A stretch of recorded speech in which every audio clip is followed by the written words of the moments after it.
Երեք մի հետաքրքիր համծիծաղելի, նողկալի դեպք է տեղի ունեցել։ Պատգամավորներից մեկը դուրս էր եկել անհայտ կորածների ծնողների մոտ եւ ասում էր, որ դե դիմացեք 2 ամիս բան մնաց, հեսա ձեզ ռատ կանենք կեթակ, հեսա Նիկոլին ռատ կանենք իր ընկերներով կեթան, ու դա անում էր Հակոբ Ասլանյանը։ Ու գիտեք ինչ է հիշեցի, թե ոնց էր մեր խմբակցության նիստի ժամանակ լաց լինում եւ աղաչում, որ ինքը մնա մեր խմբակցության մեջ, առաջարկություններ էր անում, ասում էր սառեցնենք, ես բեղ պահեմ ձև անենք, որ դուք ինչ չեք ճանաչում։ Եվ այս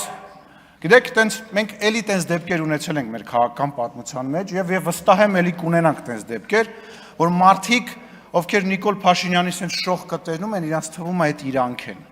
Տենց աստղայինը տանում է, քաղաքական մտածում են իրանք sense լուրջ քաղաքական ապագա ունեն։ Կոնկրետ իրապարակայում իրանք քաղաքական Պանիկովսկին են եւ ուզում եմ իրեն շնորհավորեմ, որ մենք ձեզ ռադարինգ, բայց անենց պահեցինք, որ թոշակի հարցը կլուծեք։ Այնուամենայնիվ թոշակը կստանաս, հա, մի անհանգստացի, բայց այնուամենայնիվ ամոթ է, ձեզ հավաք պահեք եւ ձեր չափի մեջ պահեք։